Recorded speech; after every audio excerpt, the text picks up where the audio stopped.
ഇന്നൊരു നാടൻ ചില്ലി ബീഫിൻ്റെ റെസിപ്പി ആയിട്ടാണ് വന്നിരിക്കുന്നത്. എല്ലാവരും കണ്ടു നോക്കിയിട്ട് ഇഷ്ടപ്പെടുകയാണെങ്കിൽ നിങ്ങളുടെ ഫ്രണ്ട്സിനും ഫാമിലീസിനൊക്കെ ഒന്ന് ഷെയർ ചെയ്ത് കൊടുക്കണം. നല്ല ലൈക്കും കമൻറ്റും തരണം. സബ്സ്ക്രൈബ് ചെയ്യാതെ കാണുന്നവരുണ്ടെങ്കിൽ ദയവായി ഒന്ന് സബ്സ്ക്രൈബ് ചെയ്ത് സപ്പോർട്ട് ചെയ്യണം. അടുത്തുള്ള ബെല്ലൈക്കണും കൂടി ഒന്ന് അമർത്തണം കേട്ടോ. ഞാനടുത്ത എല്ലാ വീഡിയോസിൻ്റെയും നോട്ടിഫിക്കേഷൻ കിട്ടും. വീഡിയോയിലോട്ട് പോകുകയല്ലേ. നാടൻ ചില്ലി ബീഫ് ഉണ്ടാക്കാൻ വേണ്ടിയിട്ട് 1 കിലോ ബീഫ് കഴുകി വൃത്തിയാക്കി വെച്ചിട്ടുണ്ട്. ഒരു 250 ഗ്രാം ചെറിയ ഉള്ളി കഴുകി വെച്ചിട്ടുണ്ട്. ഒരു 5 പച്ചമുളക്, ഒരു വലിയ കഷ്ണം ഇഞ്ചി, ഒരു 10-12 അല്ലി വെളുത്തുള്ളി. ഇത്രയും ചതച്ച് വെച്ചതാണിത്. കറിവേപ്പില, മല്ലിയില ആവശ്യത്തിന്. ഇന്നത്തെ സവാള, ഒരു വലിയ സവാള കനം കുറച്ച് അരിഞ്ഞ് വെച്ചിട്ടുണ്ട്.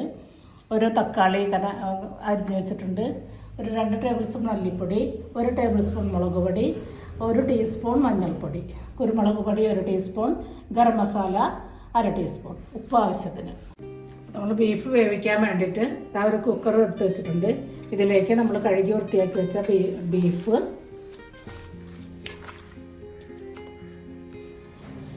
ഉള്ളി, ഇഞ്ചി, വെളുത്തുള്ളി, പച്ചമുളക് ചതച്ച് വെച്ചത്,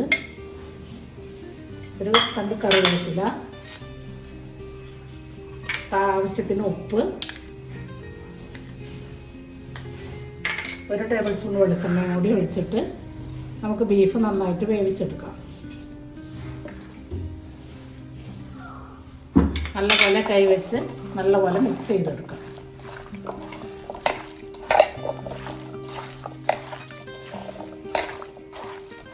ഓക്കെ, ഇനി നമുക്ക് കുക്കർ അടച്ച് വേവിക്കാൻ വെക്കാം. ബീഫ് വേവിക്കാൻ വെക്കുകയാണ്. ഇതിലേക്ക് ഈ സമയത്ത് നമുക്ക് 1 ടീസ്പൂൺ കുരുമുളകും 1/2 ടീസ്പൂൺ ഗരം മസാലയും കൂടി ഇട്ടൊന്ന് മിക്സ് ചെയ്ത് കൊടുക്കാം. നന്നായി മിക്സ് ചെയ്ത്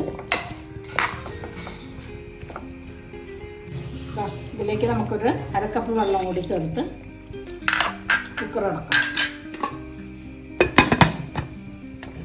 ഒരു 3-4 വിസിൽ വരുന്നവരെ നമുക്ക് ബീഫ് ഒന്ന് വേവിച്ചെടുക്കാം.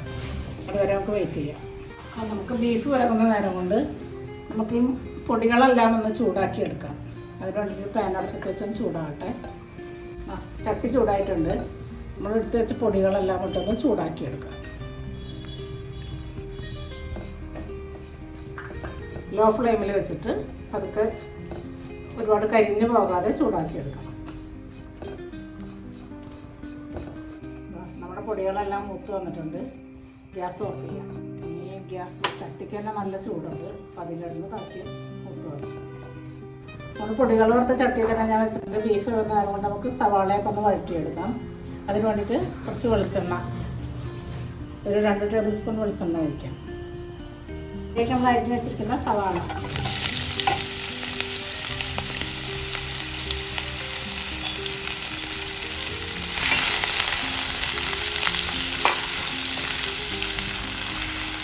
സവാള നല്ലോണം മൂത്ത് വരുന്നവരെ വഴറ്റി കൊടുക്കാം.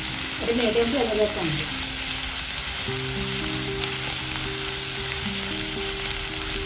പെട്ടെന്ന് കറിവേപ്പില കൂടി ചേർക്കാം.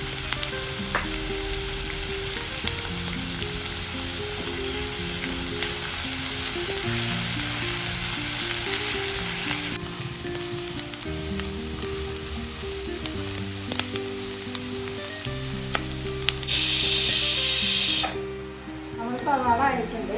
ഈ സമയത്ത് നമുക്ക് തക്കാളി ഇട്ട് കൊടുക്കാം. തക്കാളി നല്ലോണം ഉടഞ്ഞു വരുന്നത് വഴറ്റി കൊടുക്കാം.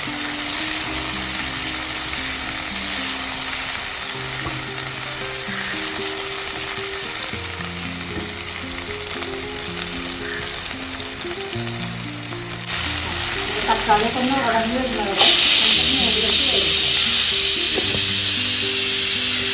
നമ്മുടെ തക്കാളിയൊക്കെ നല്ലോണം ഉടഞ്ഞു ചേർന്നത്. ഞാനിതിൽ കുറച്ച് സോയാ സോസ് ഒഴിച്ചിട്ടുണ്ട് കേട്ടോ. നാടൻ ചില്ലി ബീഫല്ലേ.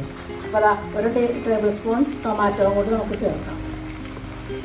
സോയാ സോസ് ഓൾറെഡി ഞാൻ ചേർത്തിട്ടുണ്ട്. ഇതിൽ ഒരു 3/4 ടീസ്പൂൺ സോയാ സോസ് ചേർത്തിട്ടുണ്ട്. ഇനി സോസും കൂടി ചേർത്ത് കഴിഞ്ഞിട്ട് നമുക്ക് നേരത്തെ ചൂടാക്കി വെച്ചിട്ടുള്ള പൊടികൾ, പകുതി പൊടികൾ ചേർത്ത് കൊടുക്കാം. നല്ലപോലെ മിക്സ് ആക്കാം.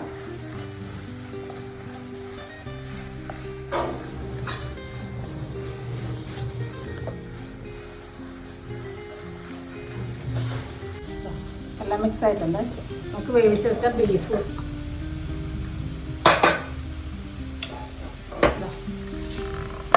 ഇതും കൂടെ ഇതിലേക്ക് ചേർക്കാം.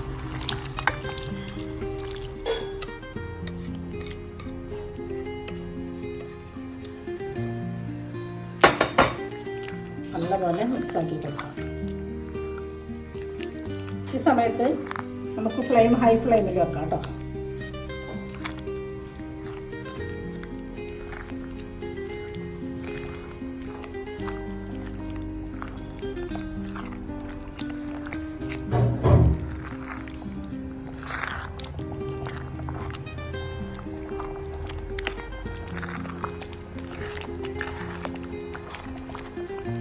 ഒരു 5 മിനിറ്റ് ഇങ്ങനെ കിടന്ന് എല്ലാം ആ ബീഫിലൊക്കെ പിടിക്കട്ടെ.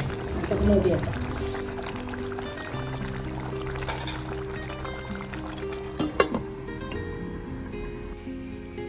നമ്മുടെ ബീഫ് കറി നന്നായിട്ട് ഇവിടെ ഓക്കെ ആയിട്ടുണ്ട്. നമുക്ക് കുറച്ച് നല്ലോണം മല്ലിയില ഇട്ട് കൊടുക്കാം. ഒരു 2 കറിവേപ്പില കൂടി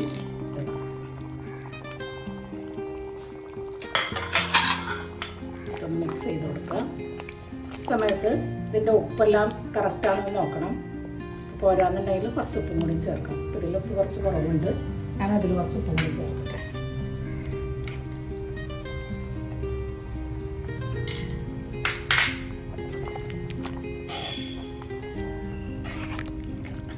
ബീഫ് കറി റെഡിയായി. നല്ല പത്തിരി, പൊറോട്ട, ചപ്പാത്തി, നാൻ എല്ലാത്തിൻ്റെ കൂടെ നന്നായിട്ട് പോകും. നല്ല പുട്ട്. ഓക്കെ, അപ്പം ഞാനിത് പ്ലേറ്റ് ചെയ്ത് കൊണ്ടുവരാം. നാടൻ ചില്ലി ബീഫ് ഇവിടെ റെഡി ആയിട്ടുണ്ട്. അപ്പോൾ എല്ലാവരും ഒന്ന് ട്രൈ ചെയ്ത് നോക്കണം. ഇതിന് വേറെ തന്നെ ഒരു ടേസ്റ്റാണ് കേട്ടോ. എല്ലാവരും നിങ്ങൾക്ക് ഇഷ്ടപ്പെടുകയാണെങ്കിൽ നിങ്ങളുടെ ഫ്രണ്ട്സിനും ഫാമിലീസിനൊക്കെ ഒന്ന് ഷെയർ ചെയ്ത് കൊടുക്കണം.